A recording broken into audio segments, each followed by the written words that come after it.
ñu ànd ak moom buy xeex ñu ànd ak moom d'accord ba keroog muy jot boppam. D'accord. Je sais pas si j'ai répondu. C'est bien. Voilà. D'accord. alors bi tey di fàttali ne nag oustaz dinañ ñëw ci yow léegi mais il faut que ñu boucler ak tour de table bi Aliou Sow ba ngay def sa salutation à l'entame de vos propos yaa ngi wax ni yaa ngi magnifier ay actes ki nga xam ne mooy Guy Marius Sagna mais da nga am point de désaccord yu bari yoo xamante yéen ñaar parfois doo leen ci bokk. Oui. doo leen boole daal doo leen ko mën a ko. Est-ce que mën nga ci gën a mën a ñëw. C'est vrai que je suis dama xaw a un petit peu dama jaxasoo parce que voilà un bonhomme qui est en face de moi et qui parle et qui me donne envie de l'écouter encore jusqu'à la fin de l'émission parce que finalement tout ce qu'il me dit je suis d'accord mais alors ça va vous faire bizarre parce que nee naa leen am na yoo xam ne d'accorduma ci d'accorduma ci mais principalement pour ñaari raisons première bi je crois que j'en ai parlé plusieurs fois dans d'autres plateaux d'émissions quand je disais que qu'il y en avait marre que ce garçon aille toujours en prison parce que ce garçon nous fait perdre du temps parce que bu demee prison def fa ñetti weer def fa juróom-benni weer et bien pendant ce temps-là le travail n'est pas fait ou alors au mieux n'est pas bien fait donc forcément j'ai toujours dit que ce garçon il y a une qui me demande de ne pas trop bouger mais ça va être très très compliqué parce que man mënu ma wax waxu la bul bouger moom ay affaire la nekk yow je ne sais pas donc je peux continuer yow lay waxal waxu la yow moom ok d'accord donc je n'ai pas compris enfin je n'avais pas compris donc du coup finalement je vais me calmer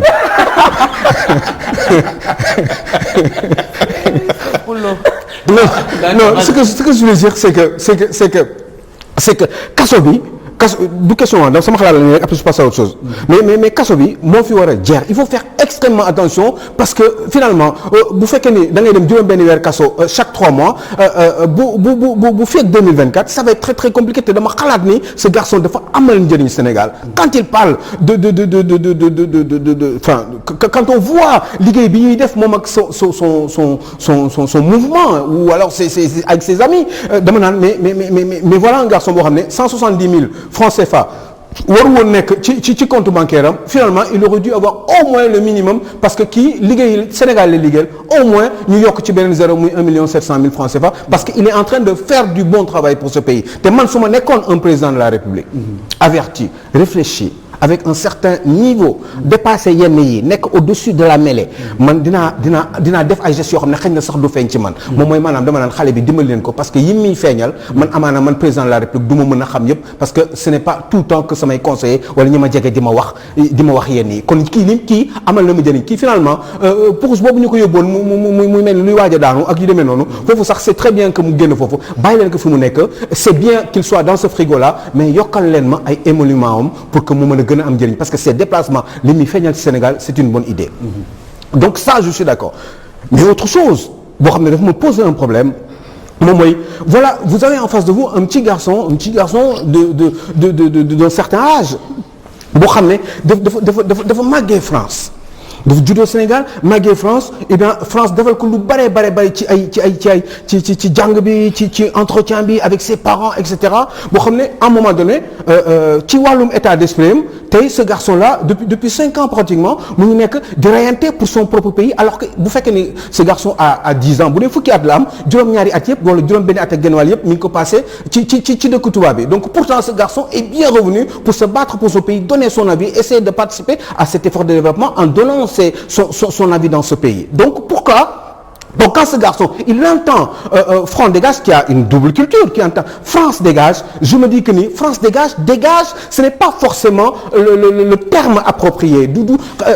l'état d'esprit je suis à 200% d'accord mais le mot dégage mën na développer et puis kuy xeex mënoo ubbi ay ennemis mënoo am ennemi avec l'État du Sénégal parce que yaa ngi xeex yenn yi nga xam ne ñoom d'accord ànduñu ak yow ba pare di wutaat yeneen ennemi à l'étranger donc j'ai toujours compris que ni daf ci xaw a manqué tuuti xaw ma na xel la xaw ma ou alors si c'est fait exprès c'est mal fait parce que dégage ci terme français mooy wax nit mais imaginez bien quand on dit une personne nga ne ko yow dégage.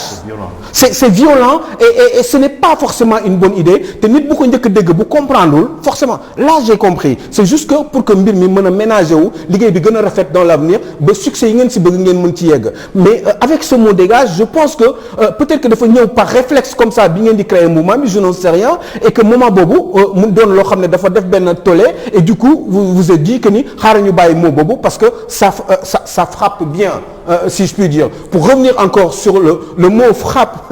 le mot je fais rigoler le mot frappe en tout cas Guy mi ngi lay ree. frappe France dégage frappe c'est bien je suis d'accord mais frappe waruñu ko méngaleeg Auchan dégage parce que ce n'est pas vrai parce que finalement man je préfère Auchan que honnêtement je vous le dis je préfère Auchan que Unacois je préfère Auchan parce que Auchan ñu ngi liggéeyal ay doomu jàmm am na ay caissiers yu fa nekk am na ay serveurs ou j'en sais rien moi ay techniciens de surface ay comptables etc des techniciens des machins ñu bari ñoo xam ne des Sénégalais qui travaillent là-bas donc du coup je ne peux pas imaginer qu'on puisse dire tout le temps Auchan dégage alors que si on me disait Unacois dégage je serais peut-être en phase dinaa si d'accord parce que xam nga lu tax parce que Unacois ce sont des gens créé wuñu dara à part benn espèce su kii la ñuy créé benn genre GIE jël seen doom seen cousin seen machin dem di jënd ay conteneurs bitim réew ñëw wasaare ko ci marché bi muy Sandaga muy Centenaire où vous voulez et puis ils se font de l'argent ils se font des milliards et puis kenn xamul ñaata la ñuy fay ci impôt kenn xamul on ne sait rien de ces gens-là on sait juste que ils s'enrichissent ils ont leur maison sur la côte ils ont de l'argent et ben ñoom juste entre ñoom ci seen famille donc Auchan dégage ça me gêne beaucoup parce que finalement Guy Marius Sagna mais problème bi xam ngeen fan la nekk problème bi ce n'est pas la France qui a un problème avec le Sénégal la France défend ses intérêts Emmanuel Macron bu jëlee bu ñu ko falee mu nekk président de la République taxaw war a prêter serment il va défendre dafay wax ni moom day défendre les intérêts de la France mais Macky Sall ou un autre président maintenant c'est lui quand il est au pouvoir dafa ne moom dafay défendre dafa wax ni moom dañ ko fal mu wax ni moom dafay défendre intérêt Sénégal donc forcément ñoom muy moom muy ñi ko jiitu eh ben bu fekkee ne ñoom dañuy fauter di traiter d'une certaine manière avec les Occidentaux mais loolu du problème mu France problème mu Sénégalais yi la en l'occurrence Sénégalais moom la ñuy jox société comme ni ko doon waxee nii comme ni ko doon wax ci hôpitalu Sédhiou bi ñu sànq seeni doom c'est pas la France qui le fait loolu ñuy def fii Sénégal ñoom ñemewuñu ko def France oto yi gars yi di dawal fii au Sénégal des voitures des 4x4 à 80 millions parce que directeur de société nga parce que vous avez de l'argent parce que vous avez 15 millions de francs CFA par mois mais tubaab bi ñoom loolu dunduñu ko Guy Marius Sagna dunduñu ko il faut wax ñi ko si def quelques personnes gis nga leen seen carrière politique imaginez François Fillon li tax nekkul président de la République mais c'est parce que benn erreur la def mooy emploi fictif jabaram ñu koy fay te liggéeyu ci conseil régional ba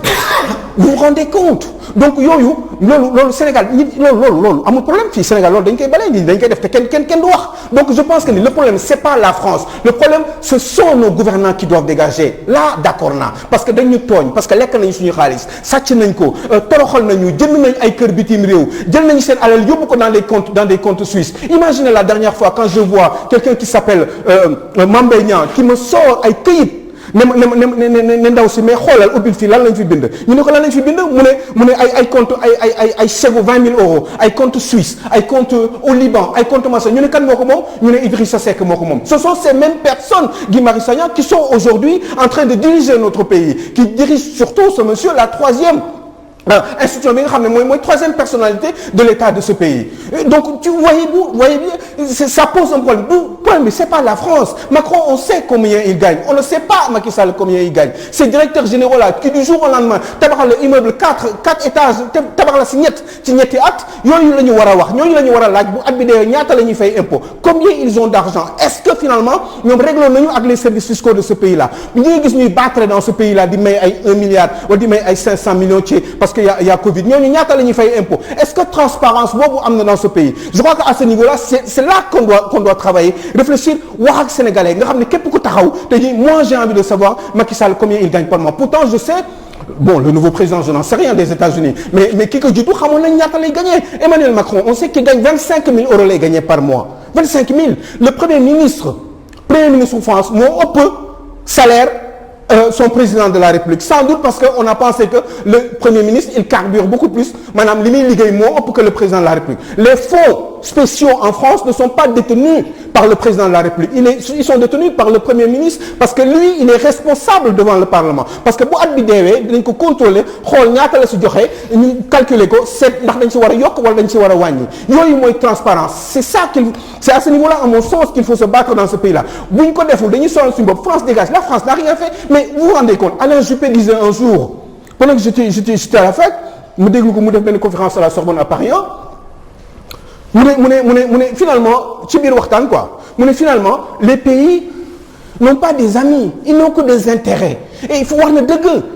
parce que xam lu tax parce que quand même quand on défend son pays mais ku jëkk nekk président waatal sa réew nga ne man waat naa ci yàlla waat naa ni waat sa waatu bopp nga ne man dama bëgg défendre intérêt France wala sa intérêt sa dëkk nga waat ko ba pare mais forcément lan nga bëgg Guy Marius Sagna bu fekkee ni dafa am ay intérêt dafa war a négocier ak Sénégal pourquoi Macron ne défendrait pas les intérêts des Français mais pourquoi Macky Sall ne ferait pas la même chose pourquoi Abdoulaye Wade ne fait pas la même n'a pas eu les possibilités de faire la même chose pourquoi les autres qui nous ont précédés depuis 40 ans 50 ans n'ont pas défendu leurs propres intérêts mais pourtant ce sont des gens qui sont des millionnaires des milliardaires qui ont des maisons est-ce qu'il y a imaginé Macron wala un petit député ou un petit ministre français ñëw naan day jënd kër biir Saly wala yu demee noonu boo leen ko xamee wax leen ma ko boo leen ma xamee man j'ai pris l'avion avec Jacques Attali mu ne day dem il y a 10 ans mu ne day dem fële nu mu tudd kii boobu kii moo amoon Air France mu ne day dem waaye nu mu tudd Casamance xaw ma fan ci Cap Skirring yaa ngi dégg mais mu may expliqué ma ne ko mais mu ne moom waaw mais j'aimerais bien acheter une maison mais vous savez j'ai beaucoup de charges en France dans l'avion il me disait Jacques Attali bu leen dégg nii donc pour vous dire rek juste pour conclure que ni des fois pourtant ñun suñu ministre de la République mais ils ont tous des maisons en France suñu directeurs généraux ils ont tous des maisons en France mais xoolal auto 4x4 8 ñuy dawal ñaata litre d'essence la ñu am mais c'est eux qui sont en train de sacrifier leur pays bu fekkee ni hôpital yi doyul mais yaa ngi doon wax le prétexte c'était que vous êtes agent de santé mais est-ce que xam ngeen ni ministère de la santé ce qui se passe là-bas est-ce que xam nga tey jii ni ministère de la santé seen d'âge bi yaa ngi dégg catégorie B la nekk hiérarchie on dit au Sénégal hiérarchie B la nekk pourtant ki mu remplacé mais parce que tout simplement il est proche du Premier ministre est-ce que gis nga leur train de vie au sein du ministère de la santé est-ce que vous savez comment ça marche là-bas est-ce que sénégalais xam nañu sàcc bi gars yi di sàcc ci réew mi est-ce que am na transparence au niveau du ministère de la santé je dis santé parce que santé mooy dëkk il faut nga tane dëkk il faut pour dund normalement pour vivre bien il faut que nga vous soyez en bonne santé dëkk boo xam ne des gens da ngay feebar da ngay dee da ngay am diabète kenn mënul la def loolu nu mu tudd loolu ñuy def ci nit ki insuline doo ko am boo ko amul da ngay dee mais yooyu ça devait être gratuit dans ce pays-là à la place ñu wàññi 4x4 yi wàññi bon d'essence yi wàññi jël xaalis kenn du ko wécc ci garab dafa am foo koy jëlee dañ ko mën a jox population yi développer agriculture bi développer ndox mi suuf si ñuy bay nawet di bay noor etc faire ces choses-là travailler pour le pays mais c'est pas la France le problème c'est nos compatriotes qui nous ont pillés depuis 40 ans 50 ans du ñoom France intérêt day défendre mais sa dëkk na défendre intérêt d'accord forcément voilà d'accord bi ci njëkk mooy tomb bu njëkk bi mu wax wane na ne xëy na amul torop jafe-jafe damay un peu confirmer li mu wax pour wane ne sama jàpp bu mujj bi dama génn di dem reer ñu jàpp ma lan laa si mën sama jàpp 2019 bi mais FRAPP dafa organiser benn conférence de presse ma nekkuma ci table bi nekkuma ci salle bi nekkuma ci bâtiment bi ñu jàpp ma lan laa si mën sama jàpp daaw bi dem naa Palais ak ñeneen juróom-ñeent lañ woon ñu bàyyi juróom-ñett yi man ñu téye ma ñetti weer lan laa si mën donc tamit foog sénégalais yi nga xam ne dañuy wax ne man foog ma jóg ci sama jàpp yi ba foog ñu comprendre ne ni la demee de la même manière qu'on ne dit pas à une femme elle s'est fait violer de la même manière il faut pas dire à Guy Marius tu t'es fait arrêter on m'a arrêté on a violé la femme une femme ne se fait pas violer on l'a violée moi je ne me fais pas arrêter on m'a arrêté c'est important ñu xamee ko noonu c'est comme si man maa doon dem taxaw ci mbedd bi pour que ñu jàpp ma ce n'est pas vrai fii laa dem 2 fois au moins ci at bi bëgg a déposer lettre préfecture ñu jàpp ma lan laa si mën loolu yëpp li muy wane mooy dafa am un recul démocratique Sénégal dafa dellu ginnaaw ci wàllu démocratie Abdoulaye Wade mën nañu wax lu ñu neex ci moom mais man de 2000 à 2012 kenn mësuma jàpp ndax déposer lettre et Dieu sait que man maa xëy na ëpp li may déposer lettre préfecture pour manifestation y a un recul démocratique loolu rek lay tekki donc foofu defe naa mën nañ ko pousse wax ji mooy état bi la ñu war a joxañ Y'en a marre dem déposer lettre mais Sonatel ñu jàpp leen keneen noonu waa noo lànk dem déposer lettre préfecture ñu jàpp leen voilà en fait la situation benn ñaareel bi man jëluma option dem kaso mais bon après bu ma demee kaso y a pas de problème parce que gis ngeen li xewoon mais kaso Cap Manuel donc man dama jàpp ne ku nekk ci ñun dafa am mission et que ñi di dem kaso ñun gënuñu leen waaw ban mag bu baax moo deful kaso Maam Bamba jàpp nañ ko Aline Sitoé Diatta jàpp nañ ko ñu ngi ko suul Tombouctou ba tey jii nii sax mënuñu indi néewam ak ñeneen ñu mel ni Aline Sitoé Diatta yoo xam ne dañ leen jàpp ñu suul leen feneen ba tey jii nii bëgguñu indi seen néew ndax rek bañ fu ñu leen di suul mu nekk un lieu de pèlerinage ndaxte bu nekkee lieu de pèlerinage day mousser la fierté sénégalaise la fierté africaine day mousser la dignité te ñi ñuy jiite bëgguñu ñu mousser la fierté et la dignité le patriotisme des Sénégalais et des Africains yow war ngaa mun comprendre ñu jàpp ma dikk ñu naan ma wéy yow yaa bind sa page Facebook Pathé Badiane waaw Pathé xam nga Pathé Badiane defe naa maa ngi am lépp ñaar fukki at wala fanweeri at balaa maa xam Pathé Badiane faak ma école fi ñu ma jàngalee Pathé Badiane. kan mooy Pathé Badiane. Pathé Badiane benn xare la woon boo xam ne benn xare Pathé Badiane. Maba Diakhou Ba dafa duma armée française ca Paoskoto mooy la bataille de ci benn colline bu ñuy woowee Pathé Badiane la bataille de Pathé Badiane ou de Paoskoto yooyu noonu kenn du ko jàngal ci école yi ndax lan ñu ngi jiite bëgguñu ndaw yi xam loolu parce que bu ñu xamee loolu dañuy am ay références. kon Pape dañuy Maguette am fierté. am nga mission. dégg nga Aliou li ma wax donc loolu laa bëggoon wax ci affaire jàpp yi je crois que le débat il est plus ou moins clos mais am na ñu bëri ñoo xam ne il me reproche d'être arrêté mais je crois que c'est un mauvais procès qu'on me fait deuxième point ñun bu ñu waxee pour la souveraineté monétaire France dégage ñun waxuñu ak France man awma li may wax Macron n'est même pas digne qu'on lui parle ñun suñu ay président li ñuy waxal suñu askan li ñuy waxal ne leen France dafa war a génn ci suñu affaire koppar ñoo ko si war a génnee bu fekkee bëgg nañ utiliser l'arme monétaire parce que amul benn pays développé boo xam ne amul souveraineté monétaire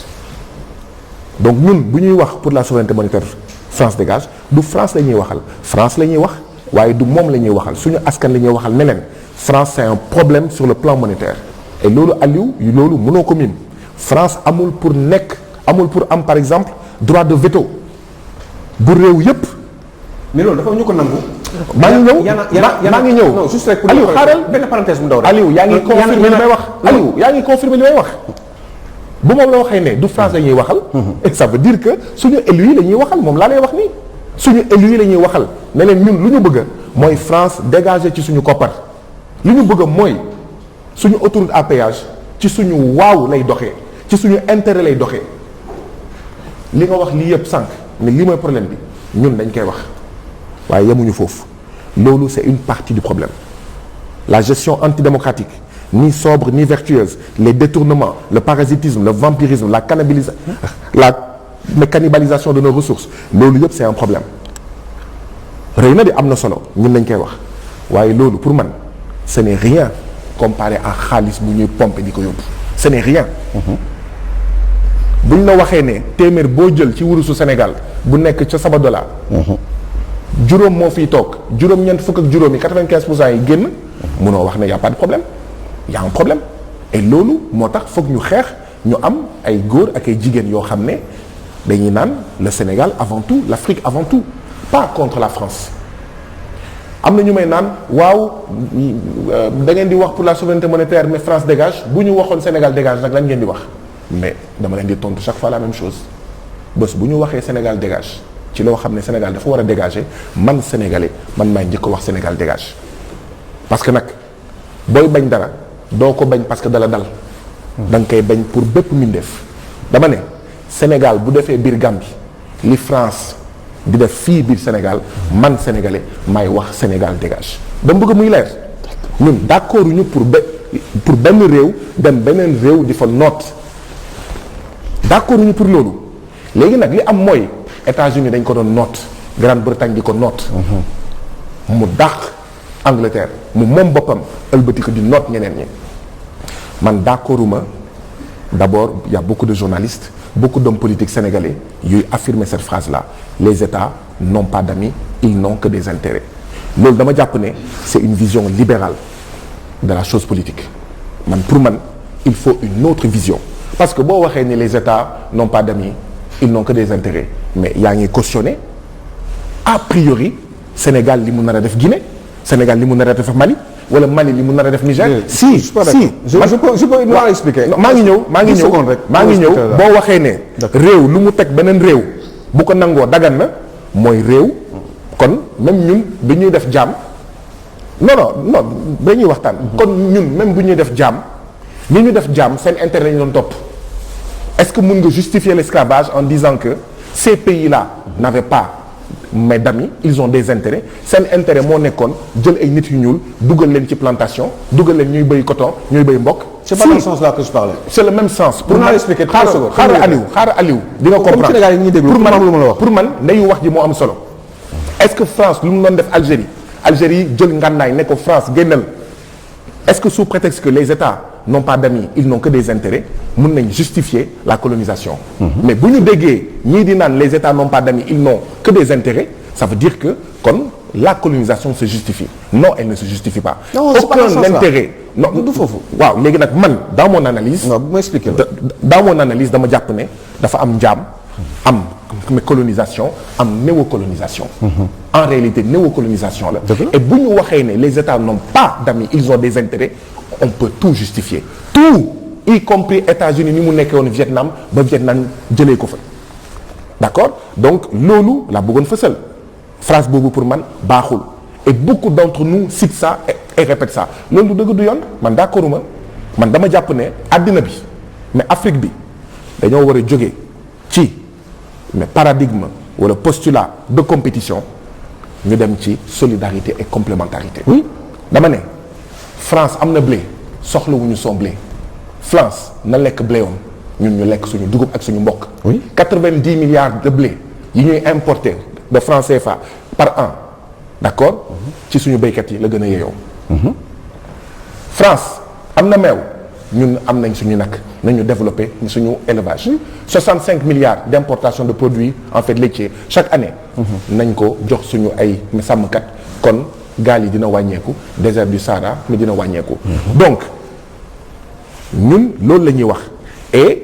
comme ni ma ko waxee woon sànq li nga wax yépp dañ koy dénoncer mais il y a un fait maintenant on peut nous traiter de has-been ñun dañoo jàpp ne impérialisme dafa am. impérialisme dafa am. France ak États-Unis seen armée li mu fi nekkee impérialisme la dañ fi war a jógee. oui c'est un problème. oui d'accord ñun foofu laay daanelee bu ñu waxee Auchan dégage ñun du Auchan la ñuy waxal justement yaa ngi wax ci Auchan dégage mais gilets jaunes yi même avant les gilets jaunes les petits commerçants français mais d'accord ñu avec les magasins de grande surface parce qu'il y a des études qui ont été menées mais pour montrer que ñii li ñuy rey ci petit commerce kenn xamul nu mu toll et pourtant duñu créer autant d'emplois man tey jii nii kenn mënuma wax ay emploi wu Auchan wala Carrefour ba mu dugg sama nopp mais xam nga lu tax ñun balaay lii yëpp di am la ñu wax ne nañu def étude d'impact pour wane ñii Auchan ak Carrefour seen sincaan lan mooy avantage am lan mooy inconvénient am comme kenn mënu fi te ñun rek ñoo ko wax yow yaa ngi dem Auchan ne nga yow mais nga ne loolu moo la gënal mais même bu la gënalee war nga bokk ci ñii di xeex pour moom étude d'impact parce que nag Auchan dégage ak UNACOIS dégage bokkul UNACOIS c'est une organisation patronale bokkul ak sama yaay ak sama jigéen buy lal marché Castor wala marché Mbeubeuss bokkul UNACOIS ñoom ay 10 pas suukar rek loolu moo leen tax a jóg seen affaire la d'ailleurs ñun bu ñuy xeex Auchan dégage ñoom dañoo trahir Auchan dégage mais doomi réew mooy tabax réew même bu fekkee y a des problèmes dans nos marchés Aliou équipe nationale bu Sénégal bu football bu yóbboo Aliou Cissé na ñàkk fayda bu yóbboo Sadio Mané na raté but mais équipe nationale bu Sénégal mooy sama équipe nationale. sama équipe nationale économique ak lu mu yaafus ak matadi mooy sama équipe nationale duma ko fa bàyyi ni yekk bu ñaqari dem di supporter équipe nationale France wala équipe nationale États-Unis moo taxoon ñun ñu ne il faut que ñu def les assises du commerce intérieur xool les marchés sénégalais lan moo tax mu mel nii lan moo tax sama yaay sama jigéen di fay juuti bés bu nekk et les marchés sénégalais mais ay poto moo fa nekk boo fa duggee mais zinc yi dañuy xotti suñu sëru jigéen yi donc on peut comprendre lan moo tax spontanément suñu jigéen yi elles aspirent et c'est normal ñun dañ koy encourager elles aspirent à ndugg foo xam ne dafa set foo xam ne dafa baax mais kan moo ko bañ mais lan moo tax suñu marché yi mel nii Wolof Njaay moo ne bu feccum liir rafetee yaayam moo jàpp ci mbagg yi lan mooy yaayu Sénégal mooy état du Sénégal état du Sénégal moo waroon pousser moo waroon canaliser moo waroon par des mesures inciter mais vraiment longtemps en avance suñu ay commerçants wala suñu ay yeneen secteur ñu dem fii ñu def la waaye xam nga lan lañu fi nekkee doing business topp FMI ak Banque mondiale dérouler le tapis rouge aux impérialistes aux multinationales étrangères or lan moo tax Sénégal croissance am na de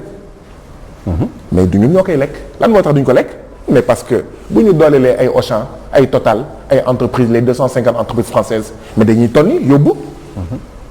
mais loolu bu ñu ko defee les emplois sont créés en France pas au Sénégal donc loolu moo am c'est-à-dire que aujourd'hui jàppale Auchan ak Carrefour c'est renforcer le caractère extraverti de l'économie sénégalaise c'est ça la vérité muy ci grande surface muy ci beneen ak beneen domaine aujourd'hui mënoo comprendre lan moo tax 64% des petites et moyennes entreprises meurent avant 3 ans bu fekkee doo jël en compte le fait que nous sommes une économie ouverte et nous avons été on nous a imposé cette ouverture parce que ñoom loolu mooy seen intérêt ñoom ñoo ngànk conseil d'administration FMI ak Banque mondiale lebal naa la xaalis waaye yow Sénégal yow Mali privatiser sa ndox privatiser sa courant privatiser en fait sa Sonatel donc il y a un problème c'est vrai avec nos propres élus mais il y a un problème également de l'impérialisme parce que comment est-ce que nga mën a jaay say secteur d'accord stratégique beneen bi abal nañ la xaalis na nga ubbi say frontières signal APE 85% des petites des marchandises en provenance de l'Union européenne ñuy dugg suñu ay réew te duñu fay taxe douanière mais loolu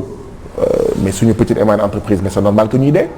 donc mënoo après yow Union européenne ñëw naan da ñuy jàppale da ñuy dimbale c'est de l'hypocrisie naa fekk la c'est pas vrai. D'accord. il faut que ñu def course. waaw il faut ñu def course à temps bi waaw. parce que j'avais envie de lui dire 2-3 choses. léegi may ñu Pape Sarr ñëw ñu am fu ñu dem dellu si waat vas-y Pape. deux réflexions benn bi pour Pape Maguette juste apporter ko benn précision ci benn laajte bu mu doon laajte sànq. ci arrestation wu Guy Marius Sagna fële devant les grilles du palais. mu nekk une question bi nga xam ne effectivement c'est une question de